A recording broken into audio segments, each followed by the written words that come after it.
आज हम बात करेंगे डाइस और उसके प्रोबेबिलिटी की।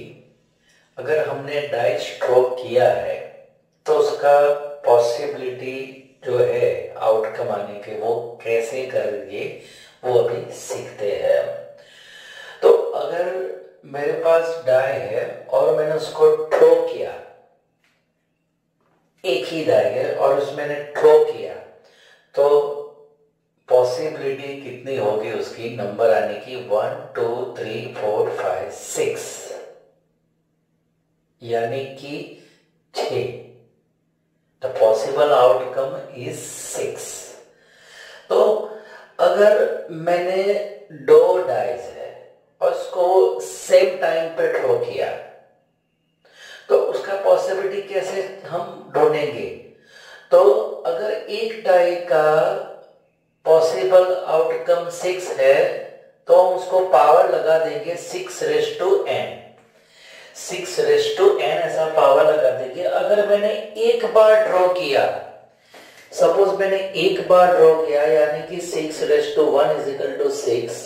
अगर मैंने दो बार ड्रॉ किया तो 6² = 36।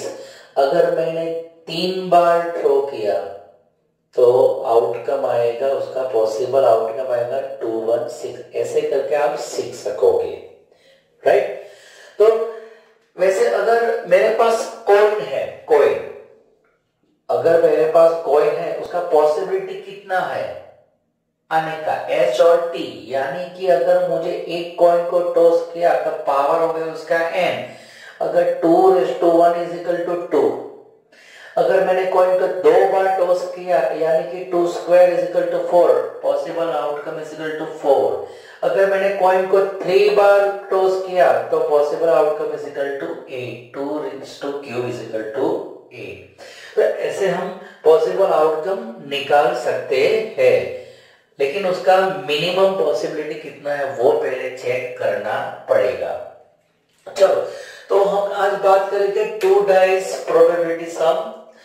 The two dice thrown at the same time is similar, exactly one die thrown two times. ये दोनों एक ही है। एक डाई को आप दो बार ड्रॉ करो या फिर सेम टाइम पे टू डाइस को ड्रॉ करो। तो अगर आप गेम खेल रहे हो, तो ड्रॉ किया आपने, तो उसका आउटकम कैसा रहेगा? तो समझोगे अगर एक डाइस पे एक आ रहा है, दूसरे पे भी एक आ रहा है, पहले वाले पे एक, दूसरे वाले पे दो, ऐसा करते करते करते करते मुझे आउटकम मिलेगा ये पूरा। तो ये पूरा आउटकम है two dice thrown at the same time, the possible outcome is 36। अब इसके रिलेटेड ये हम सम करेंगे कि क्या है। तो पहले आप इसको पॉज करके ये पूरा आउटकम एक बार आप लिख लीजिए, ये कैसे हमने किया है। अब आगे बढ़ते हैं। तो find the probability that sum of the two numbers appearing on the top of the dice. उसका प्रोबेबिलिटी ढूंढना है। तो जितना पॉसिबल है मैंने वो सभी ले लिया है, अभी जो एनसीईआरटी में है वही सब हमने ले लिया है। तो फर्स्ट है हमारा क्वेश्चन, डाइस पे जो नंबर है उसका सम 2 आना चाहिए। तो हम यहां ढूंढते हैं। देखो, तो यहां एक और एक 2 हो जाएगा, एक और एक कितना हो जाएगा? 2 हो जाएगा। अब जैसे मैं आगे बढ़ूंगा तो नंबर क्रॉस हो जाएगा 2 से आगे, यानी कि ये सब कोई पॉसिबल नहीं है। इसका सम कितना होगा? 3, इसका 4 + 1 5। ये 2 से सब आगे बढ़ जाएंगे। तो यहां तो पॉसिबल ही नहीं है ना, ये 3, ये 4, ये 5, तो मेरे पास एक ही है। तो मेरा प्रोबेबिलिटी क्या होगा? अगर ये इवेंट ए है तो उसका आने का चांसेस 1/36, क्योंकि total outcome is 36 and for this event the sum of the event A has number appearing on top of dice, sum of the number appearing top is 2, it is 1, the answer is 1/36। देखते हैं अभी आगे। तो अब सम कितना है? 3। 3 सम वाला ऊपर 3 आना चाहिए, वो कितना है? तो ये 1 और 2 और 2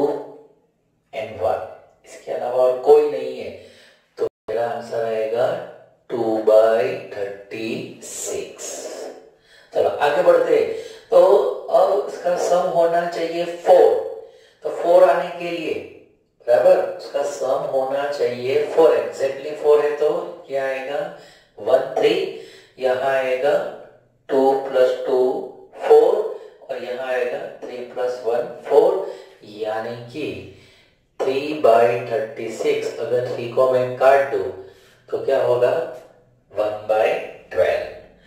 चलो आगे बढ़ते हैं। अब क्या है सम इज इक्वल टू 5, सम 5 आएगा तो ये 1 + 4 ऐसे क्रॉस पे चलता है, देखो पूरा ये हो जाएगा 5, ये हो जाएगा 5, ये हो जाएगा 5, तो मेरा आंसर आएगा इसका क्या आएगा, इसका आंसर क्या आएगा तो 4/36, 4 कट हो जाएगा, 4 9s, तो आंसर इज 1/9। अब सम कितना होना चाहिए 6 होना चाहिए। चलो 6 आने के लिए देखते हैं, तो ये 1 + 5 6, 2 4 4 6, 3 + 3 6, ये और ये 1 2 3 4 5, तो इसका आंसर क्या आएगा 5/36। चलो उसी तरह आगे बढ़ते हैं, 7 होना चाहिए 7। चलो तो ये अगर इसमें 7 लाना है तो देखिए 1 + 6, 2 + 5, 3 + 4 7, 4 + 3 5 + 2 6 + 1, यानी कि कितना हो गया हमारा आंसर 6/36, यानी कि 1/6। तो अब 8 होना चाहिए, तो अब ये यहाँ देखो, यहाँ से आगे 7 है तो ये तो आएगा ही नहीं पूरा। अब इसमें आएगा ये 2 + 6 8, 5 + 3 4 + 12, 5 + 3 6 + 2, यानी कि एक कट हो गया, तो कितना होगा 5, तो 5/36। तो उसके बाद 9 होना चाहिए, तो 9 इसमें आएगा रहेगा 9, लास्ट तो 8 है, तब ये 1 2 3 4, इसका आंसर आएगा 4/36 = 1/9। अब ऊपर का सम क्या आना चाहिए 10, तो ये 4 + 6 5 + 5 6 + ये आएगा आंसर हमारा 3/36 = 1/12। 11 होना चाहिए, तो ऊपर ये और ये 11 है, तो ये आंसर आएगा हमारा 2/36, यानी कि 1/18। तो यहाँ भी ये आंसर ये आएगा ना 1/18। चलो अब ऊपर का सम 12 होना चाहिए, तो हमारे पास एक ही है, तो ये हो गया आंसर हमारा 1/36। तो कैसे निकालना आपको सबको पता चल गया आंसर। अब अगर ये बोलते हैं कि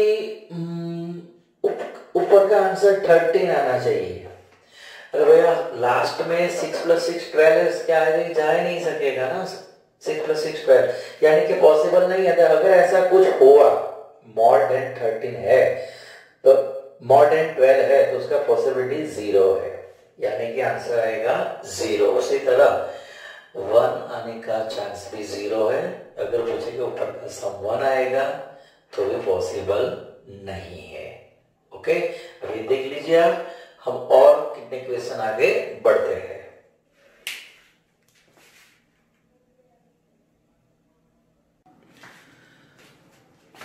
Another question is 5 will not come up either time, or 5 will come at least once।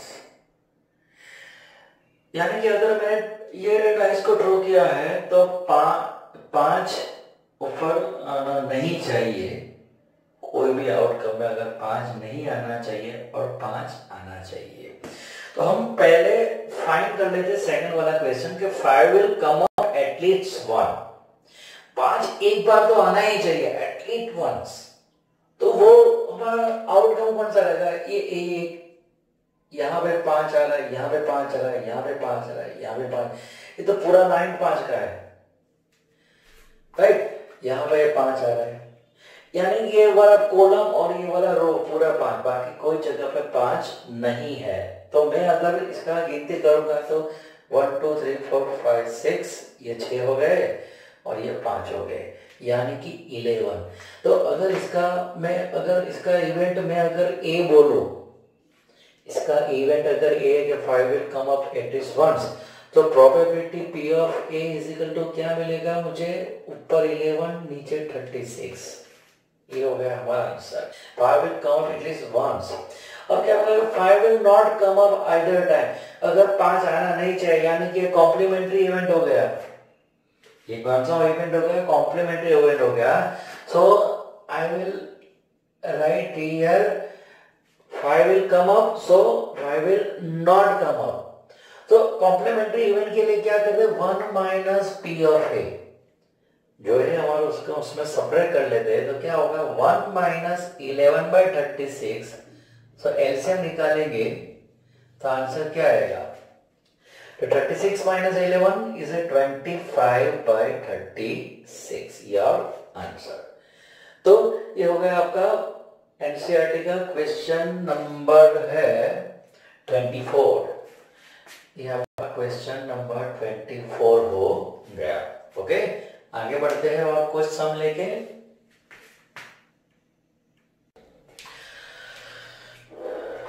तो यहाँ लिखा है प्रोबेबिलिटी फाइंड करिए, sum of the dice is even number. अब इवन नंबर वाला हम ढूंढते हैं पॉसिबल आउटकम में से इवन नंबर कौन सा आएगा। तो ये हो जाएगा 1 1, फिर होगा 1 3, क्योंकि 4 होता है, 1 5 6, ये इवन नंबर है।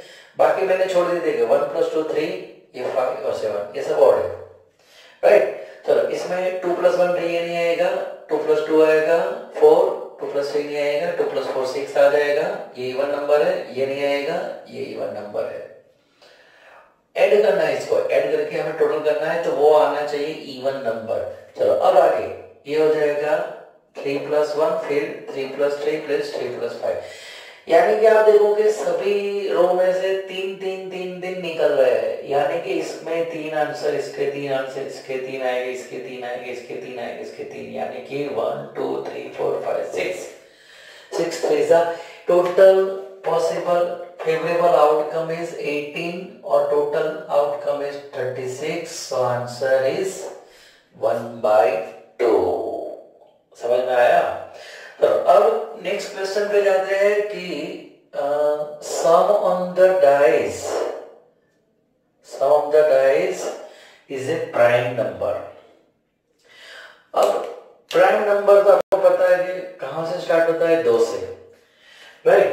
तो मैं ये पहले जो हमारा है उसका टोटल है 2 और लास्ट वाले का है 12। लास्ट वाले का कितना है, 12, यानी कि जो मेरा प्राइम नंबर है वो 2 और 12 के बीच में होना चाहिए। तो पहले हम प्राइम नंबर कौन कौन से आने चाहिए वो डिसाइड कर लेते हैं। 2 आएगा, 3 आएगा, 5 आएगा, 7 आएगा, फिर क्या आएगा, 11। इतने प्राइम नंबर मुझे मिलने चाहिए अगर मैं उसका टोटल सम करूं तो चलो ढूंढते हैं। तो पहला आंसर हमारा आएगा ये वाला, फिर इसमें 3 हो गया, फिर इसमें ये 5 हो गया, फिर ये नहीं आएगा, 1 + 6 7 आएगा। चलो ये 2 + 1 3 पॉसिबल है, 2 + 3 5 है, फिर 7 है, ये नहीं होगा। चलो फिर यहाँ 5 आएगा, फिर ये 7 आएगा, ये सब डिविजिबल है। ये 4 + 1 5 आएगा, 4 + 3 7 आएगा, बाकी कोई पॉसिबल अभी नहीं है। आगे देखते हैं 5 + 1, ये 5 + 2 7 आएगा, 5 + 3 ये इसमें आएगा, 5 + 6 11, लास्ट 11 तक ही जाना है ना मैं। मतलब 6 + 1 ये 7 आ जाएगा, ये 8 डिविजिबल, 9 डिविजिबल, 10 डिविजिबल, ये फिर हो गया 11। तो इसका काउंटिंग कर लेते कितना हुआ, 1 2 3 4 5 6 7 8 9 10 11 12 13 14 and 15। तो favourable outcome is equal to 15, total outcome is equal to 36। इसको हम काटे, 3 5 12 3 12 3 36, 3 3 cuts, answer is equal to probability is 5/12। इसका प्रोबेबिलिटी 5/12 आएगा। Sum of the dice is a perfect square। Perfect square यानी कि जिसका हम में रूट निकाल सकते हैं, जिसका हम रूट निकाल सकते हैं वही ढूंढना है। मैंने आगे बोला था इसका टोटल पहले का 2 है, लास्ट वाला 12 है, और 2 और 12 के बीच में कितने परफेक्ट स्क्वायर। तो 2 और 12 के बीच में परफेक्ट स्क्वायर आएगा, एक तो 4, फिर आएगा 9, बाकी तो पॉसिबल ही नहीं है ना। तो सम परफेक्ट स्क्वायर यानी कि मेरा सम 4 होना चाहिए, 9 होना चाहिए। तो वो कौन सा है? तो देखिए ये 1 और 3, ये 4 हो जाएगा, 2 + 2 4 हो जाएगा, 3 + 1 4 हो जाएगा। चलो 4 वाले सब पॉसिबल में ले लिए। अब 9 लाना है मुझे, 9।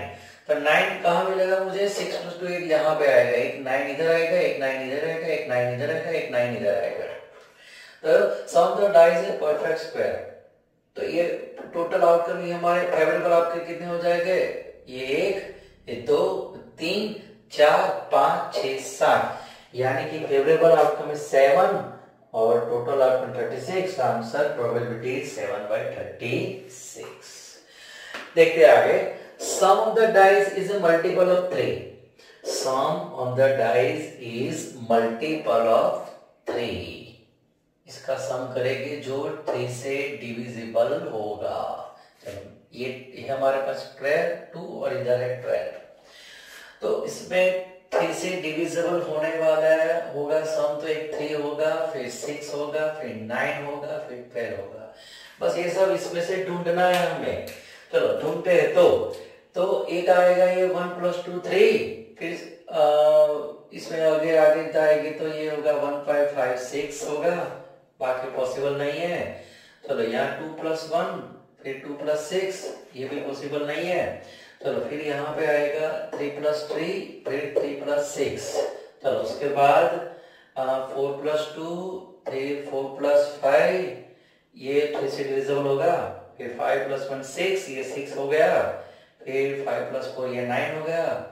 अब कोई पॉसिबल नहीं है ये। अब इसमें देखते हैं रो में 6 + 1 6 + 2, ये 6 + 3, तो एंड उसके बाद 6 + 6, ये हो जाएगा इतना।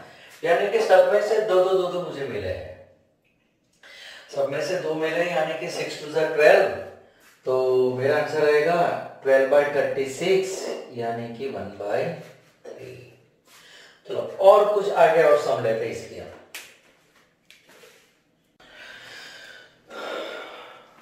अब देखिए यहाँ पे प्रोबेबिलिटी फाइंड करना है प्रोडक्ट ऑफ नंबर इज, यानी कि जो मेरे पास ये पॉसिबल आउटकम उसका प्रोडक्ट करना है। और प्रोडक्ट करके हमें लाना है फर्स्ट हमारा probability is a prime number. Prime number, तो प्राइम नंबर हम वापस चेक कर लेते हैं। तो इसका प्रोडक्ट होगा यहाँ पे 1, इसका प्रोडक्ट होगा 36, यानी कि 1 और 36 इसके बीच में से मुझे प्राइम नंबर ढूंढना है। चलो तो मैं अगर इसका मल्टीप्लिकेशन आएगा 1, तो वो प्राइम में नहीं है। ये 1 2 = 2, ये प्राइम नंबर है। 1 3 = 3, ये प्राइम नंबर है। 1 5 = 5, ये प्राइम नंबर है। राइट। अब प्राइम नंबर याद करो 2 3 5 7 11 13, ऐसे प्राइम नंबर आते रहेंगे। तो अब 2 1 = 2 पॉसिबल है। अब बाकी का कोई भी प्राइम नंबर नहीं होगा, क्योंकि वो मल्टीपल ऑफ 2 में है। इज अ मल्टीपल ऑफ 2 हो जाएगा। चलो अब 3 1 = 3 आएगा, फिर कोई भी नंबर नहीं आएगा क्योंकि वो मल्टीपल ऑफ 3 में हो जाएगा। 4 तो पॉसिबल ही नहीं है। 4 पॉसिबल, क्योंकि 4 के टेबल में आएगा तो वो तो डिविजिबल बाय 2 हो जाएगा ना। चलो अब ये 5 के टेबल में एक ही आएगा, 5 1 = 5, राइट। ये तो पॉसिबल ही नहीं क्योंकि 2 6 का है, 2 × 8 से डिवाइड है। तो अब मेरे पॉसिबल आउटकम कितने हो गए? 1 2 3 4 5 और 6, यानी कि अगर प्रोडक्ट प्राइम नंबर है तो उसका प्रोबेबिलिटी आएगा 6/36, यानी कि 1/6, राइट। तो अब नेक्स्ट है मल्टीपल ऑफ 5, यानी कि 5 का टेबल होना चाहिए। 5 का टेबल होना चाहिए, यानी कि ये 1 5 = 5, फिर इसमें 5 अगर मल्टीपल में होगा तो 2 × 5। तो ये जो पूरा कॉलम है वो तो आएगा ही, ये जो पूरा कॉलम है वो तो आएगा ही। इसमें 5 आ रहा है ना, मल्टीपल ऑफ 5। अब ये जो यहाँ पे जो नंबर है यही पूरा आ जाएगा 5, क्योंकि प्रोडक्ट करना है मुझे, टोटल नहीं करना है, प्रोडक्ट करना है, राइट। इसके अलावा और कोई आएगा नहीं आएगा। तो फिर ये 1 2 3 4 5 6 7 8 9 10 11, तो आंसर आ जाएगा हमारा 11/36 प्रोबेबिलिटी। अब देखिए ऑड नंबर होना चाहिए, product odd number, product odd होना चाहिए। तो प्रोडक्ट ये हमारे पास ऑड नंबर यानी कि कौन सा 1 3 5 7 9 11 30, ये सब ऑड नंबर है। तो उसमें से हमें देखते हुए कहा ये हो जाएगा 1 1 जा 1, ये आएगा, कल थोड़ा चेंज कर लो, इसका प्रोडक्ट 1 आएगा, फिर ऑड नंबर लाना है, फिर ये 1 3 जा 3 हो जाएगा, फिर ये 1 5 जा 5 हो जाएगा। चलो अब इसमें कोई भी ऑड नंबर मिलेगा? नहीं मिलेगा, क्योंकि 2 का टेबल है, नहीं आएगा। तो इसमें 3 1 जा 3, 3 3 जा 9, 3 2 जा 6, नहीं है ना ऑड। चलो फिर 3 5 जा, यानी कि देखो ये एक पैटर्न बन रहा है ऐसा, एक ये गैप छोड़ जाए, यानी कि ये पूरा नहीं आएगा। तो इसमें ये पैटर्न में 5 1 जा 5, 5 3 जा और 5 5 जा, ये सब ऑड नंबर है, ये पूरा नहीं आएगा। तो 1 2 3 4 5 6 7 8 9, यानी कि 9/36 इज इक्वल टू 1/4, ये हो गया प्रोबेबिलिटी। तो आपको अभी अच्छी तरह से समझ में आ गया डाइस और उसका प्रोबेबिलिटी।